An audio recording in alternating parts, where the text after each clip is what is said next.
بسم الله الرحمن الرحيم الحمد لله الذي خلق السماوات والأرض وجعل الظلمات والنور ثم الذين كفروا بربهم يعدلون هو الذي خلقكم من طين ثم قضى أجلا وأجل مسمى عنده ثم أنتم تمترون وهو الله في السماوات وفي الأرض يعلم سركم وجهركم ويعلم ما تكسبون وما تأتيهم من آية من آيات ربهم إلا كانوا عنها معرضين فقد كذبوا بالحق لما جاءهم فسوف يأتيهم أنباء ما كانوا به يستهزئون ألم يروا كم أهلكنا من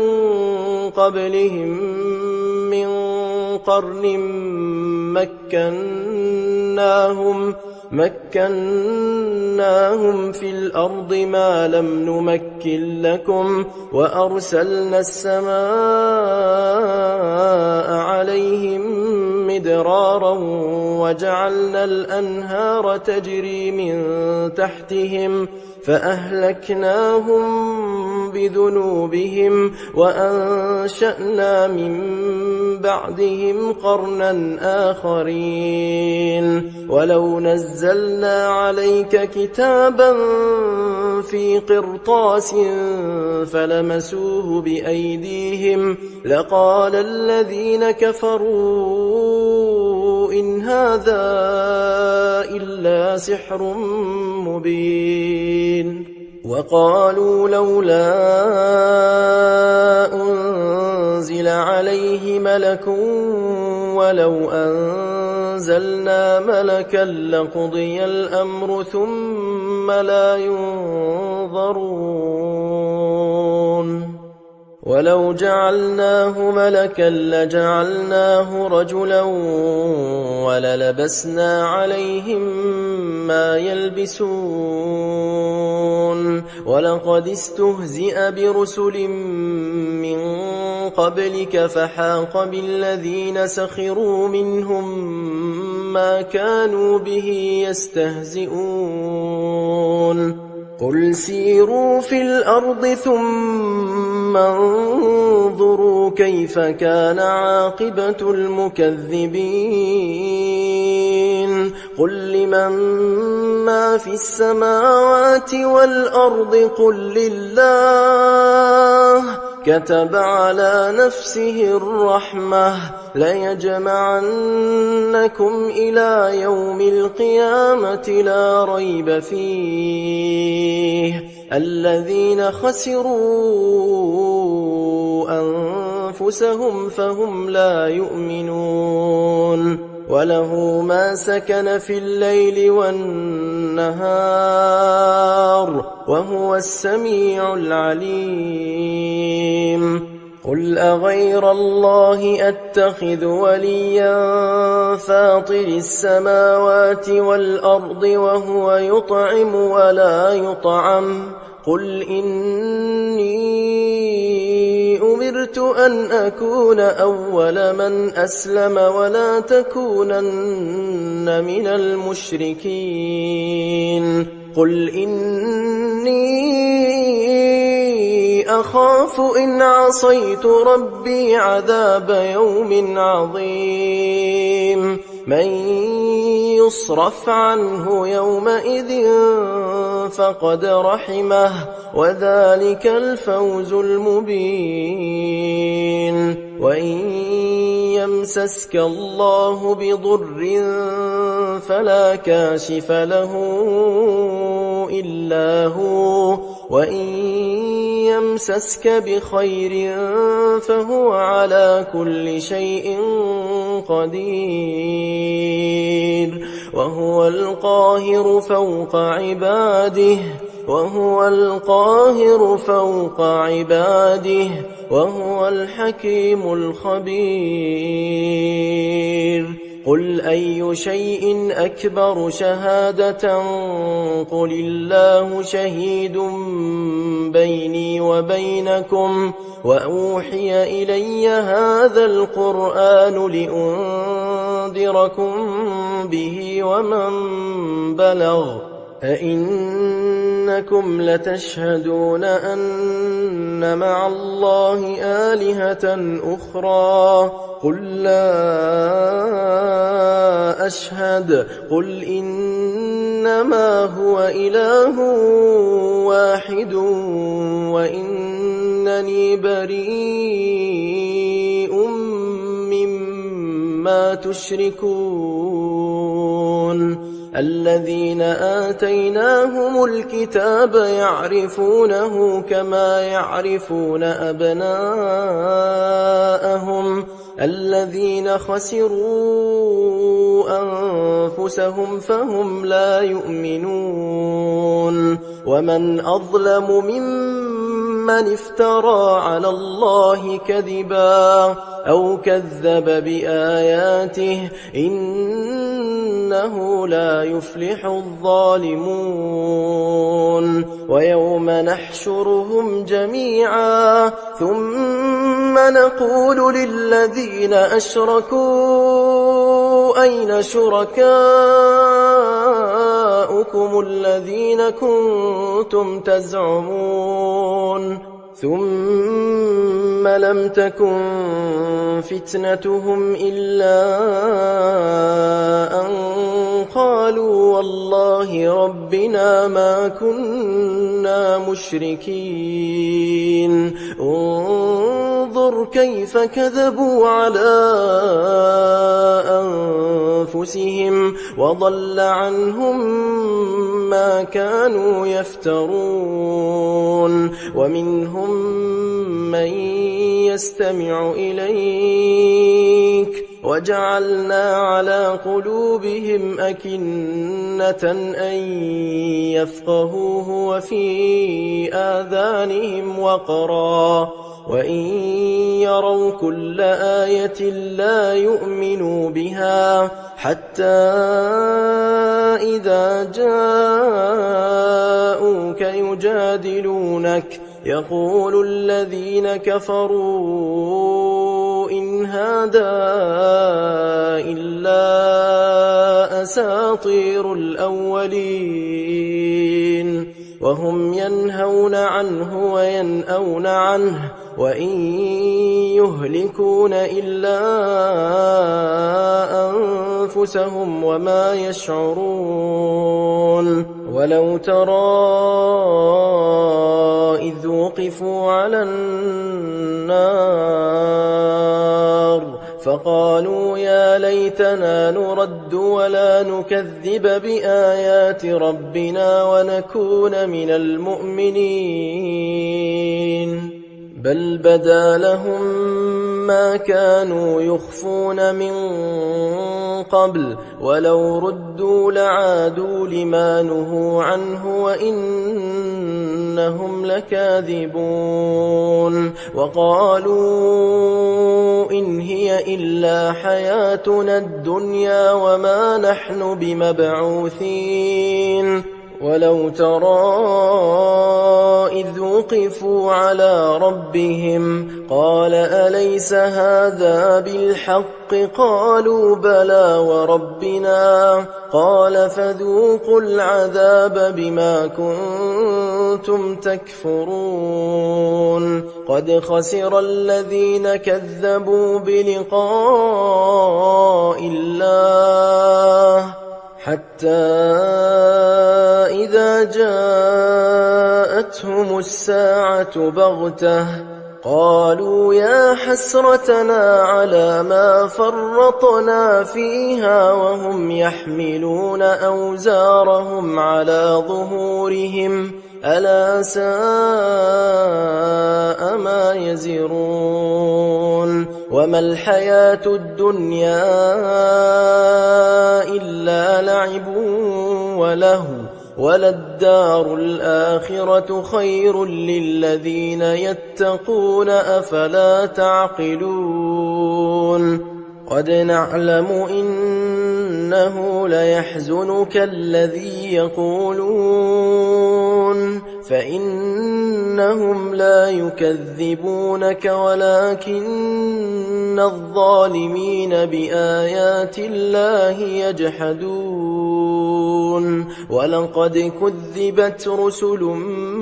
من قبلك فصبروا على ما كذبوا وأوذوا حتى أتاهم نصرنا ولا مبدل لكلمات الله ولقد جاءك من نبأ المرسلين وإن كان كبر عليك إعراضهم فإن استطعت أن تبتغي نفقا في الأرض أو سلما في السماء فتأتيهم بآية ولو شاء الله لجمعهم على الهدى فلا تكونن من الجاهلين إنما يستجيب الذين يسمعون والموتى يبعثهم الله ثم إليه يرجعون وقالوا لولا نزل عليه آية من ربه قل إن الله قادر على أن ينزل آية ولكن أكثرهم لا يعلمون وما من دابة في الأرض ولا طائر يطير بجناحيه إلا أمم أمثالكم ما فرطنا في الكتاب من شيء ثم إلى ربهم يحشرون والذين كذبوا بآياتنا صم وبكم في الظلمات من يشاء الله يضلله ومن يشاء يجعله على صراط مستقيم قل أرأيتكم إن أتاكم عذاب الله أو أتتكم الساعة أغير الله تدعون إن كنتم صادقين بل إياه تدعون فيكشف ما تدعون إليه إن شاء وتنسون ما تشركون ولقد أرسلنا إلى أمم من قبلك فأخذناهم بالبأساء والضراء لعلهم يتضرعون فلولا إذ جاءهم بأسنا تضرعوا ولكن قست قلوبهم وزين لهم الشيطان ما كانوا يعملون فلما نسوا ما ذكروا به فتحنا عليهم أبواب كل شيء حتى إذا فرحوا بما أوتوا أخذناهم بغتة فإذا هم مبلسون فقطع دابر القوم الذين ظلموا والحمد لله رب العالمين. قل أرأيتم إن أخذ الله سمعكم وأبصاركم وختم على قلوبكم من إله غير الله يأتيكم به انظر كيف نصرف الآيات ثم هم يصدفون. قل أرأيتكم إن أتاكم عذاب الله بغتة أو جهرة هل يهلك إلا القوم الظالمون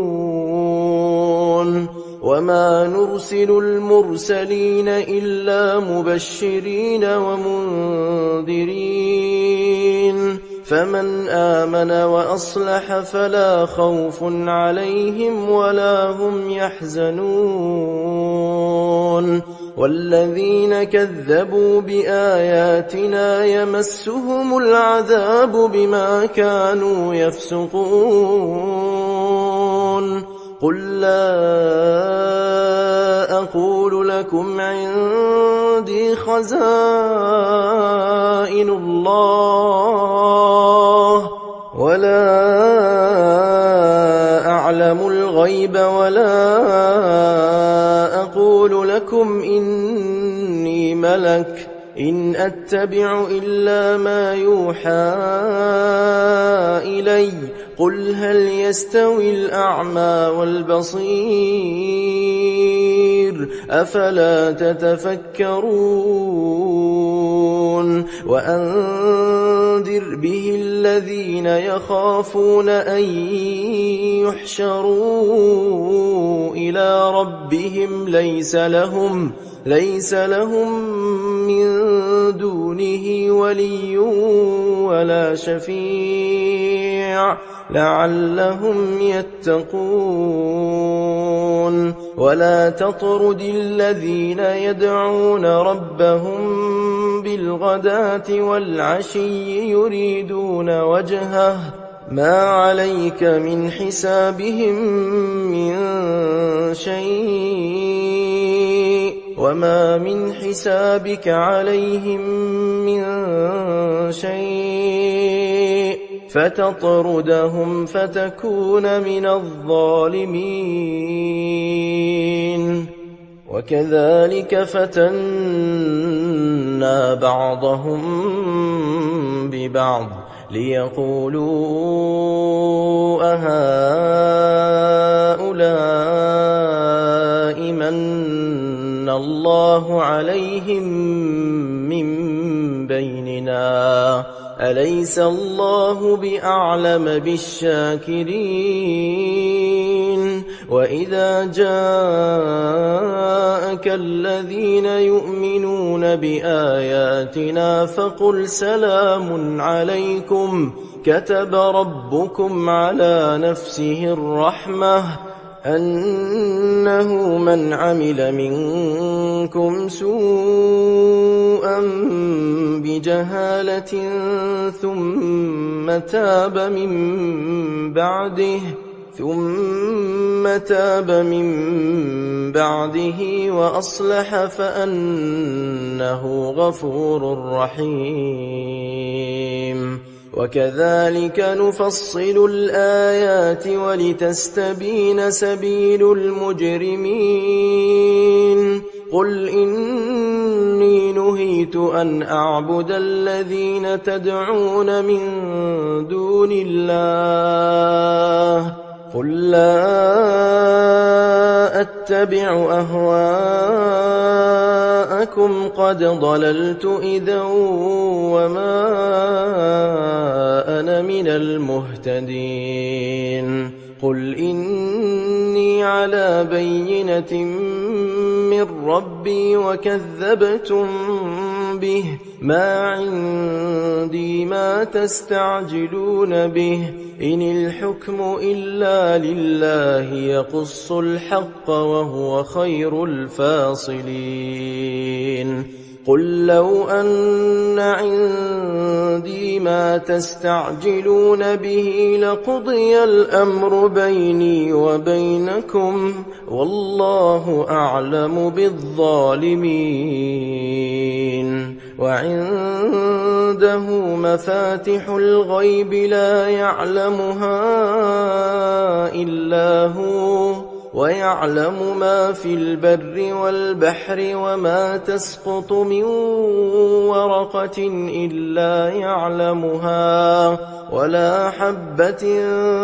في ظلمات الأرض ولا رطب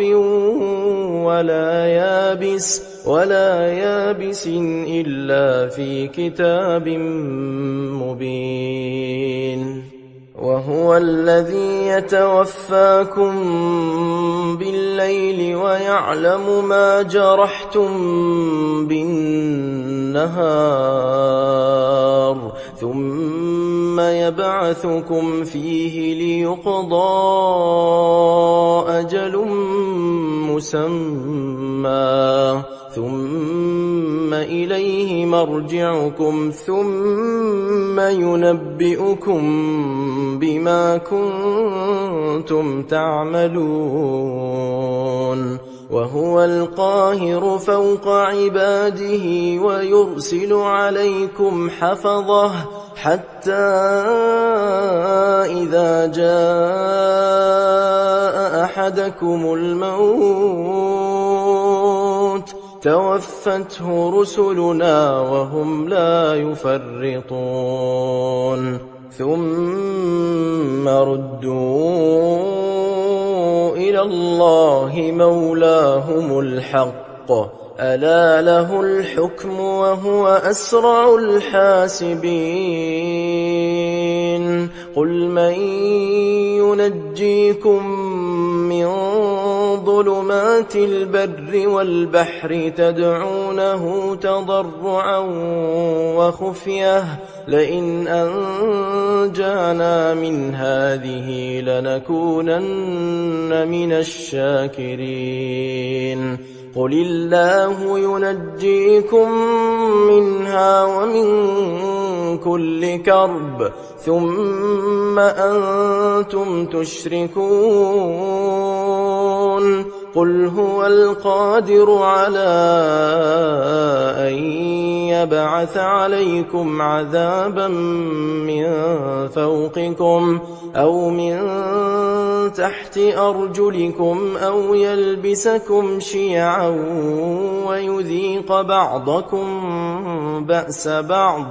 انظر كيف نصرف الآيات لعلهم يفقهون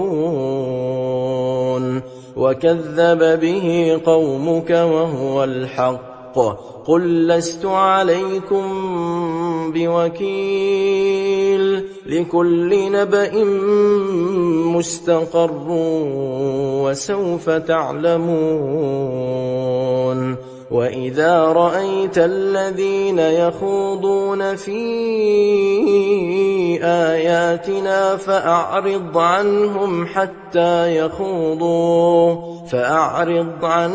حتى يخوضوا في حديث غيره وإما ينسينك الشيطان فلا تقعد بعد الذكرى مع القوم الظالمين وما على الذين يتقون من حسابهم من شيء ولكن ذكرى لعلهم يتقون وذر الذين اتخذوا دينهم لعبا ولهوا وغرتهم الحياة الدنيا وذكر به أن تبسل نفس بما كسبت ليس لها من دون الله ولي ولا شفيع وإن تعدل كل عدل لا يؤخذ منها أولئك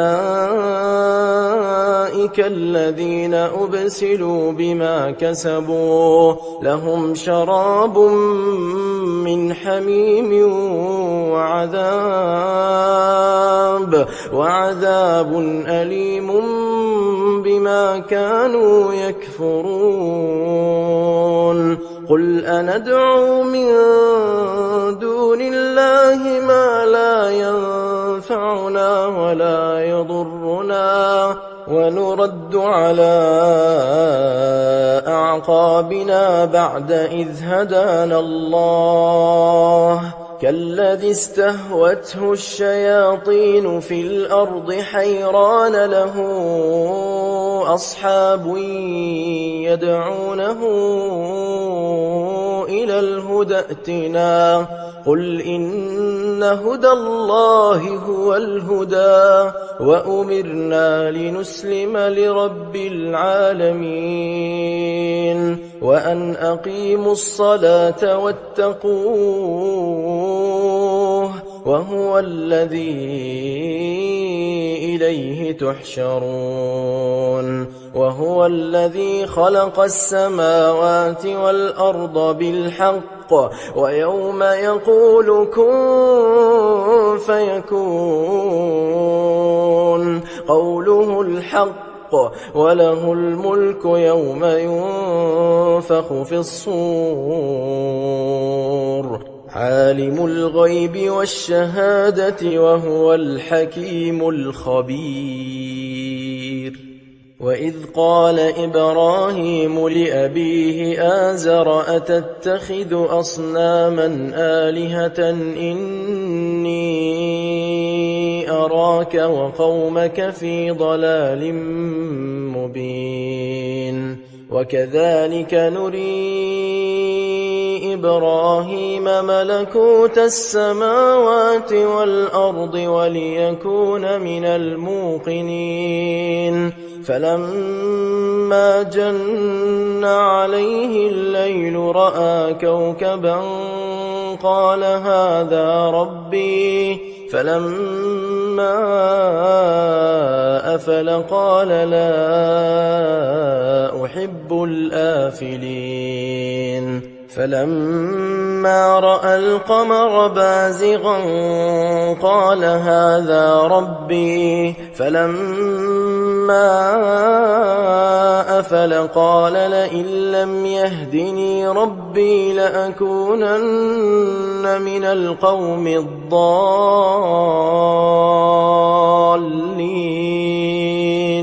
فلما رأى الشمس بازغة قال هذا ربي هذا أكبر فلما أفلت قال يا قوم إني بريء مما تشركون إني وجهت وجهي للذي فطر السماوات والأرض حنيفا وما أنا من المشركين وحاجه قومه قال أتحاجوني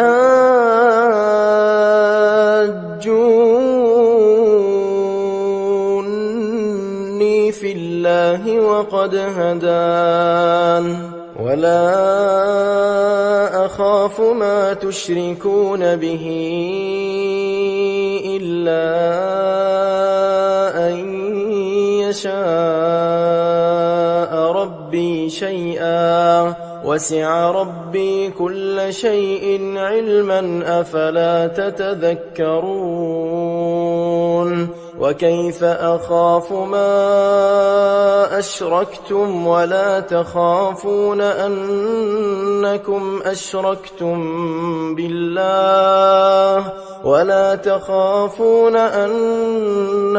أشركتم بالله ما لم ينزل به عليكم سلطانا فأي الفريقين أحق بالأمن إن كنتم تعلمون الذين آمنوا ولم يلبسوا إيمانهم بظلم أولئك لهم الأمن وهم مهتدون وتلك حجتنا آتيناها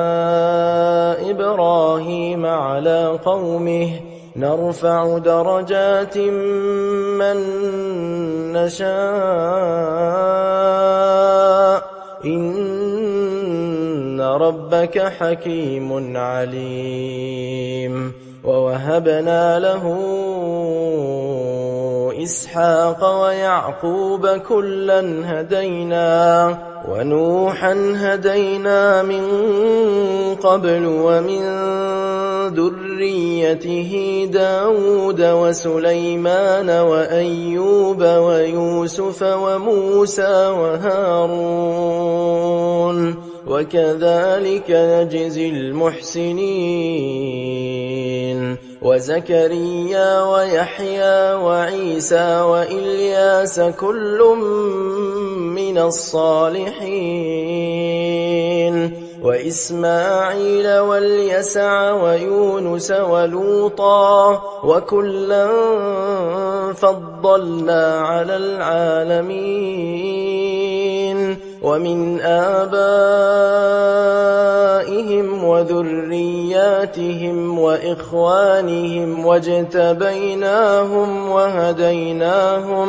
وهديناهم إلى صراط مستقيم ذلك هدى الله يهدي به من يشاء من عباده ولو أشركوا لحبط عنهم ما كانوا يعملون أولئك الذين آتيناهم الكتاب والحكم والنبوة فإن يكفر بها هؤلاء فقد وكلنا بها قوما ليسوا بها بكافرين أولئك الذين هدى الله فبهداه مقتده قل لا أسألكم عليه أجرا إن هو إلا ذكرى للعالمين وما قدروا الله حق قدره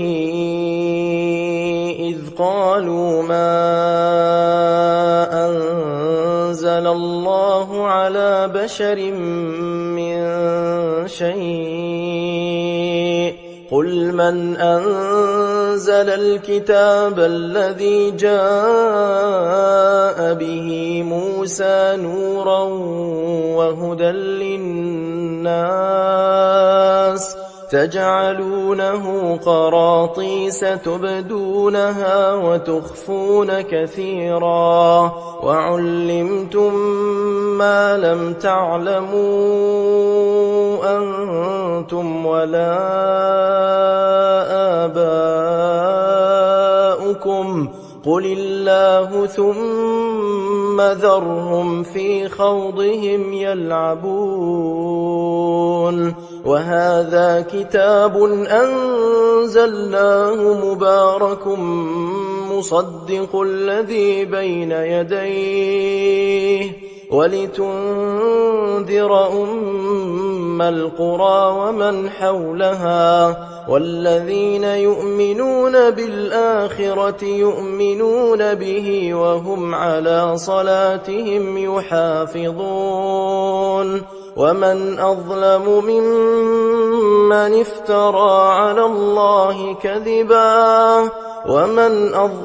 ممن افترى على الله كذبا أو قال أوحي إلي ولم يوح إليه شيء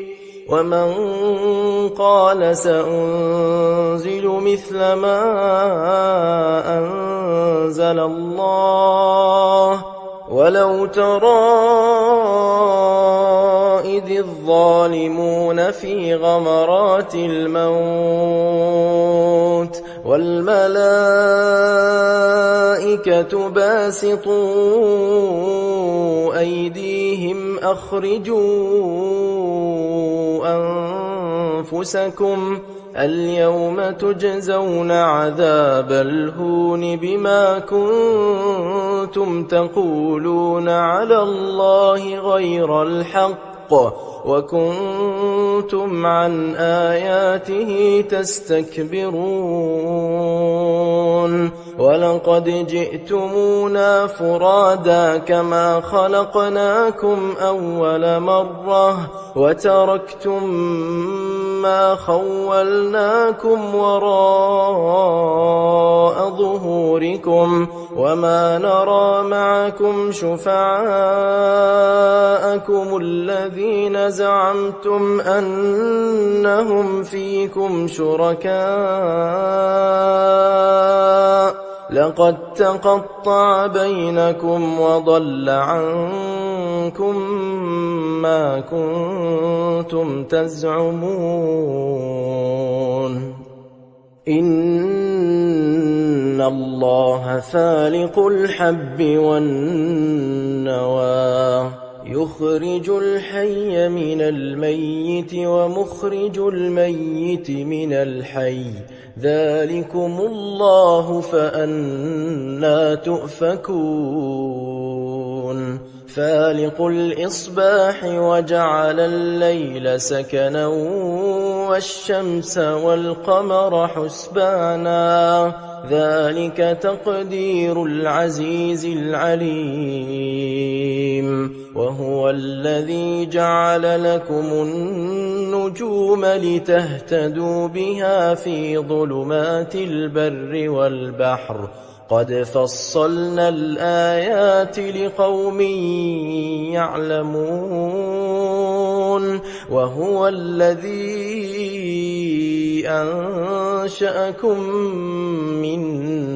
نفس واحدة فمستقر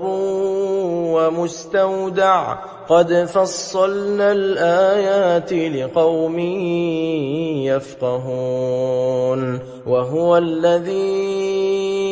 أنزل من السماء ماء فأخرجنا به نبات كل شيء فأخرجنا منه خضرا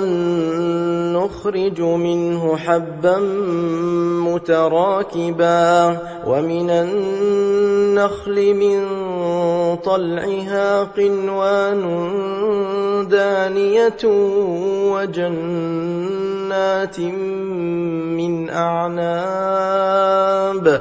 وجنات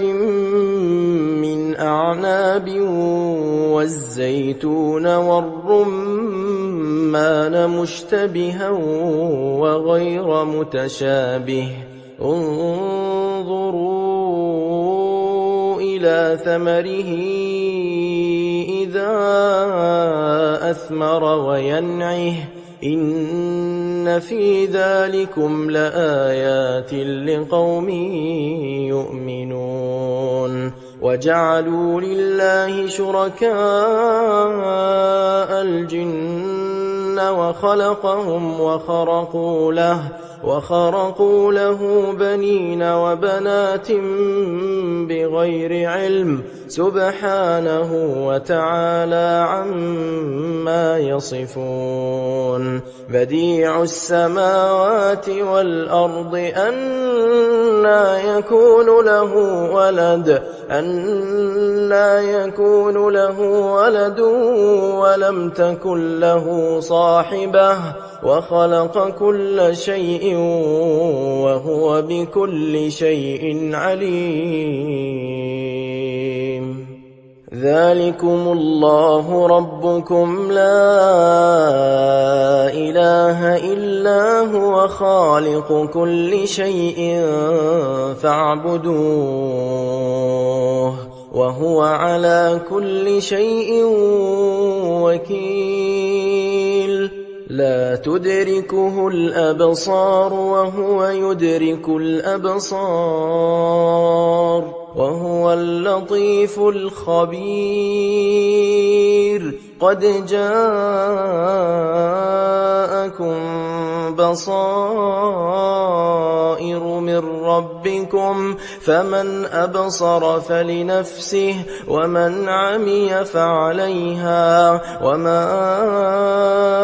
أنا عليكم بحفيظ.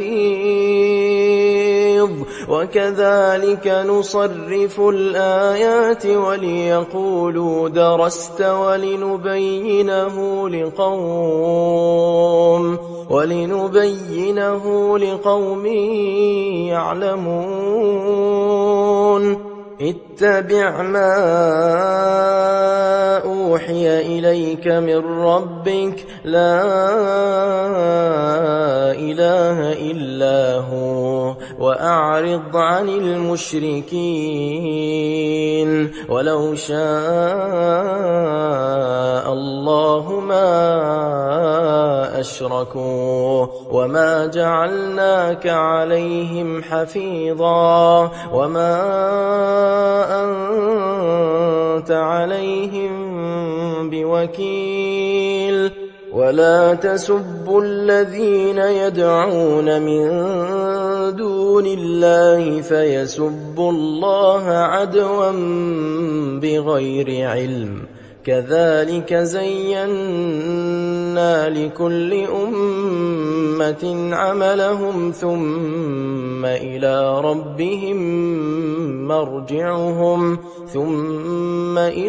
ربهم مرجعهم فينبئهم بما كانوا يعملون. وأقسموا بالله جهد أيمانهم لئن جاءتهم آية ليؤمنن بها. قل إنما الآيات عند الله وما يشعركم أنها إذا جاءت لا يؤمنون. ونقلب أفئدتهم وأبصارهم كما لم يؤمنوا به أول مرة ونذرهم في طغيانهم يعمهون.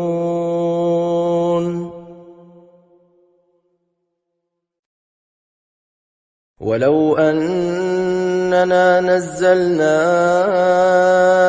إليهم الملائكة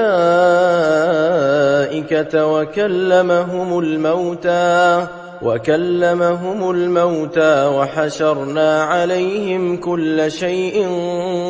قبلا ما كانوا ليؤمنوا إلا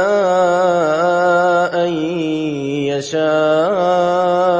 الله ولكن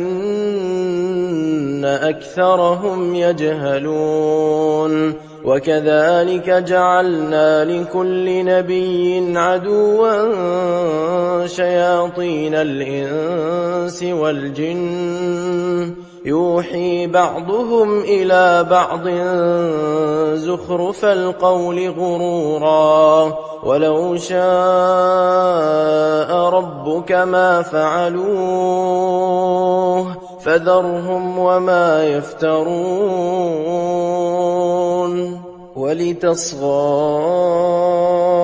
إليه أفئدة الذين لا يؤمنون بالآخرة وليرضوه وليقترفوا ما هم مقترفون أفغير الله أبتغي حكما وهو الذي أنزل إليكم الكتاب مفصلا والذين آتيناهم الكتاب يعلمون أنه منزل من ربك بالحق فلا تكونن من الممترين وتمت كلمة ربك صدقا وعدلا لا مبدل لكلماته وهو السميع العليم وإن تطع أكثر من في الأرض يضلوك عن سبيل الله إن يتبعون إلا الظن وإن هم إلا يخرصون إن ربك هو أعلم من يضل عن سبيله وهو أعلم بالمهتدين فكلوا مما ذكر اسم الله عليه إن كنتم بآياته مؤمنين وما لكم ألا تأكلوا مما ذكر اسم الله عليه وقد فصل لكم ما حرم عليكم إلا ما اضطررتم إليه وإن كثيرا ليضلون بأهوائهم بغير علم إن ربك هو أعلم بالمعتدين وذروا ظاهر الإثم وباطنه إن الذين يكسبون الإثم سيجزون بما كانوا يقترفون ولا تأكلوا مما لم يذكر اسم الله عليه وإنه لفسق وإن الشياطين ليوحون إلى أوليائهم ليجادلوكم وإن أطعتموهم إنكم لمشركون أومن كان ميتا فأحييناه وجعلنا له نورا يمشي به في الناس كمن مثله في الظلمات ليس بخارج منها كذلك زين للكافرين ما كانوا يعملون وكذلك جعلنا في كل قرية أكابر مجرميها ليمكروا فيها وما يمكرون إلا بأنفسهم وما يشعرون وإذا جاءتهم آية قالوا لن نؤمن حتى نؤتى مثل ما أوتي رسل الله أعلم حيث يجعل رسالته سيصيب الذين أجرموا صغار عند الله وعذاب شديد وعذاب شديد بما كانوا يمكرون فمن يرد الله أن يهديه يشرح صدره للإسلام ومن يرد أن يضله يجعل صدره ضيقا حرجا كأنما يصعد في السماء كذلك يجعل الله الرجس على الذين لا يؤمنون وهذا صراط ربك مستقيما قد فصلنا الآيات لقوم يذكرون لهم دار السلام عند ربهم وهو وليهم بما كانوا يعملون ويوم يحشرهم جميعا يا معشر الجن قد استكثرتم من الإنس وقال أولياؤهم من الإنس ربنا استمتع بعضنا ببعض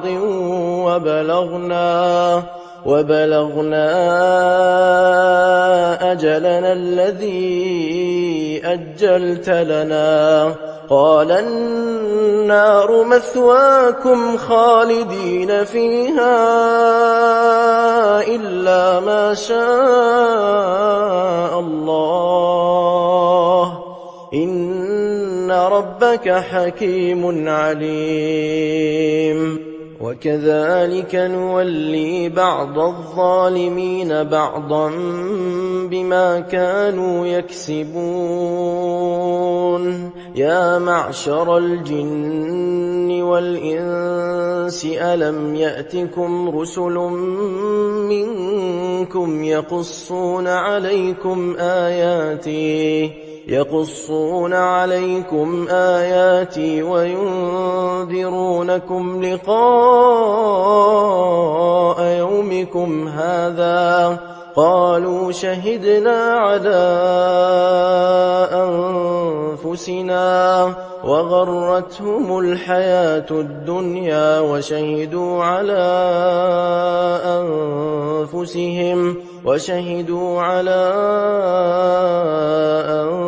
أنفسهم أنهم كانوا كافرين ذلك أن لم يكن ربك مهلك القرى بظلم وأهلها غافلون ولكل درجات مما عملوا وما ربك بغافل عما يعملون وربك الغني ذو الرحمة إن يشأ يذهبكم ويستخلف من بعدكم ما يشاء كما أنشأكم من ذرية قوم آخرين إنما توعدون لآت وما أنتم بمعجزين قل يا قوم اعملوا على مكانتكم إني عامل فسوف تعلمون من تكون له عاقبة الدار إنه لا يفلح الظالمون وجعلوا لله مما ذرأ من الحرث والأنعام نصيبا فقالوا هذا لله بزعمهم وهذا لشركائنا فما كان لشركائهم فلا يصل إلى الله وما كان لله فهو يصل إلى شركائهم ساء ما يحكمون وكذلك زين لكثير من المشركين قتل أولادهم شركاؤهم ليردوهم وليلبسوا عليهم دينهم ولو شاء الله ما فعلوه فذرهم وما يفترون وقالوا هذه أنعام وحرث حجر لا يطعمها إلا من نشاء بزعمهم وأنعام حرمت ظهورها وأنعام لا يذكرون اسم الله عليها افتراء عليه سيجزيهم بما كانوا يفترون وقالوا ما في بطون هذه الأنعام خالصة لذكورنا ومحرم على أزواجنا وإن يكن ميتة فهم فيه شركاء سيجزيهم وصفهم إنه حكيم عليم قد خسر الذين قتلوا أولادهم سفها بغير علم وحرموا ما رزقهم الله افتراء على الله قد ضلوا وما كانوا مهتدين وهو الذي أنشأ جنات معروشات وغير معروشات والنخل والزرع مختلفا أكله والزيتون والرمان متشابها وغير متشابه كلوا من ثمره إذا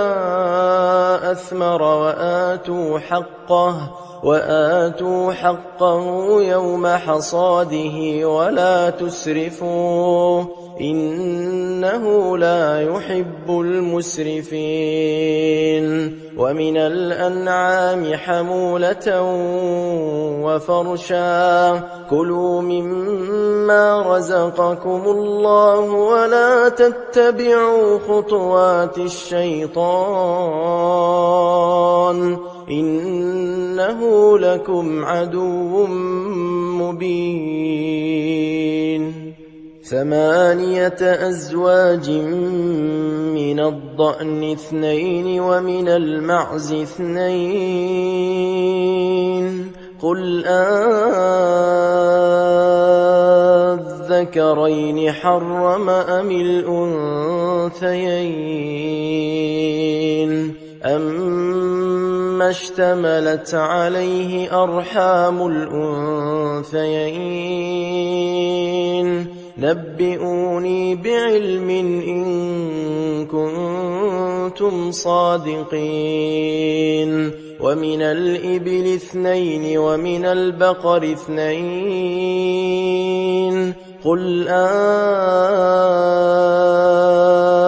أذكرين حرم أم الأنثيين أما اشتملت عليه أرحام الأنثيين أم كنتم شهداء إذ وصاكم الله بهذا فمن أظلم ممن افترى على الله كذبا ليضل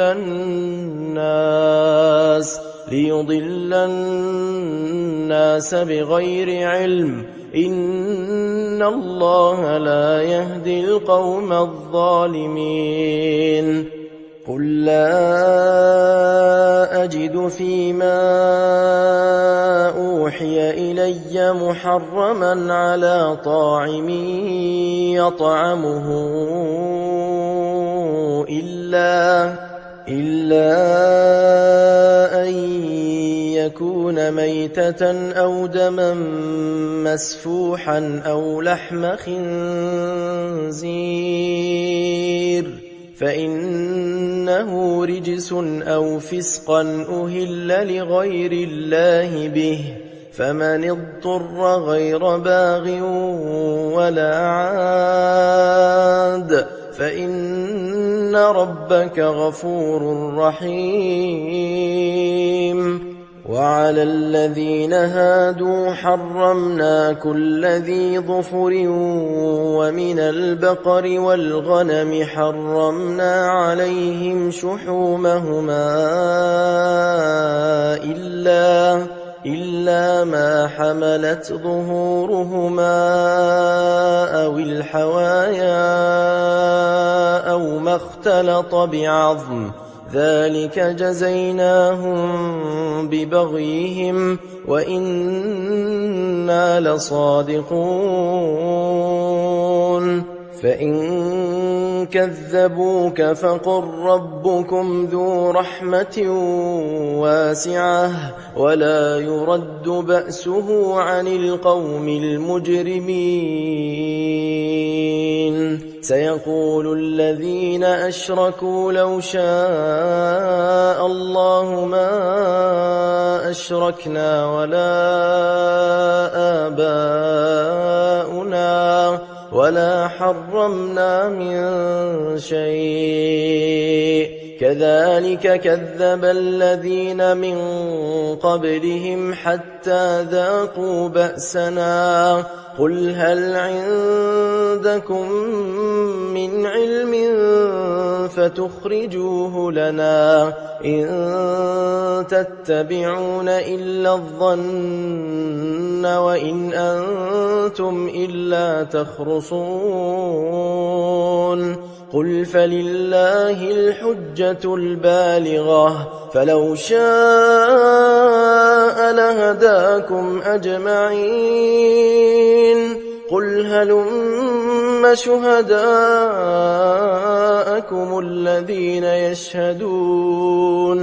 الذين يشهدون أن الله حرم هذا فإن شهدوا فلا تشهد معهم ولا تتبع أهواء الذين كذبوا بآياتنا والذين لا يؤمنون بالآخرة وهم بربهم يعدلون قل تعالوا أتل ما حرم ربكم عليكم ألا تشركوا به شيئا وبالوالدين إحسانا ولا تقتلوا أولادكم من إملاق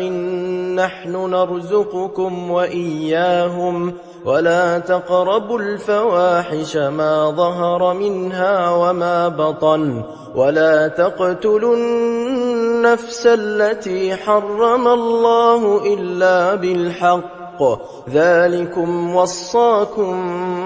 به لعلكم تعقلون ولا تقربوا مال اليتيم إلا بالتي هي أحسن حتى يبلغ أشده وأوفوا الكيل والميزان بالقسط لا نكلف نفسا إلا وسعها وإذا قلتم فاعدلوا ولو كان ذا قربى وبعهد الله أوفوا ذلكم وصاكم به لعلكم تذكرون وأن هذا صراطي مستقيما فاتبعوه ولا تتبعوا السبل فتفرق بكم عن سبيله ذلكم وصاكم به لعلكم تتقون ثم آتينا موسى الكتاب تماما على الذي أحسن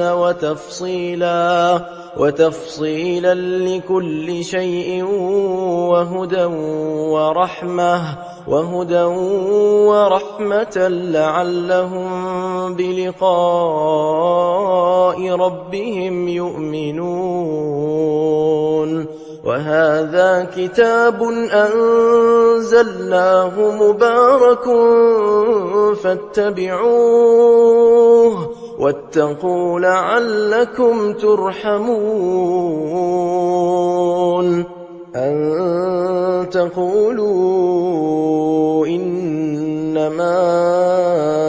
أنزل الكتاب على طائفتين من قبلنا وإن كنا عن دراستهم لغافلين أو تقولوا لو أنا أنزل علينا الكتاب لكنا أهدى منهم فقد جاءكم بينة من ربكم وهدى ورحمة فمن أظلم ممن كذب بآيات الله وصدف عنها سنجزي الذين يصدفون عن آياتنا سوء العذاب بما كانوا يصدفون هل ينظرون إلا أن تأتيهم الملائكة أو يأتي ربك أو يأتي بعض آيات ربك يوم يأتي بعض آيات ربك لا ينفع نفسا إيمانها لم تكن آمنت من قبل أو كسبت في إيمانها خيرا قل انتظروا إنا منتظرون إن الذين فرقوا دينهم وكانوا شيعا لست منهم في شيء إنما أمرهم إلى الله ثم ينبئهم بما كانوا يفعلون من جاء بالحسنة فله عشر أمثالها ومن جاء بالسيئة فلا يجزى إلا مثلها وهم لا يظلمون قل إنني هداني ربي إلى صراط مستقيم دينا قيما ملة إبراهيم حنيفا وما كان من المشركين قل إن صلاتي ونسكي ومحياي ومماتي لله رب العالمين لا شريك له وبذلك أمرت وأنا أول المسلمين قل أغير الله أبغي ربا وهو رب كل شيء ولا تكسب كل نفس إلا عليها ولا تزر وازرة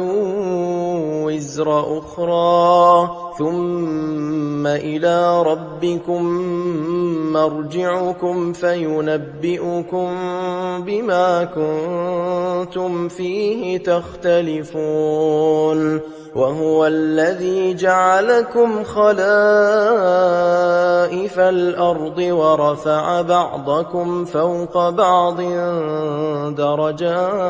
الأرض ورفع بعضكم فوق بعض درجات ليبلوكم فيما آتاكم إن ربك سريع العقاب وإنه لغفور رحيم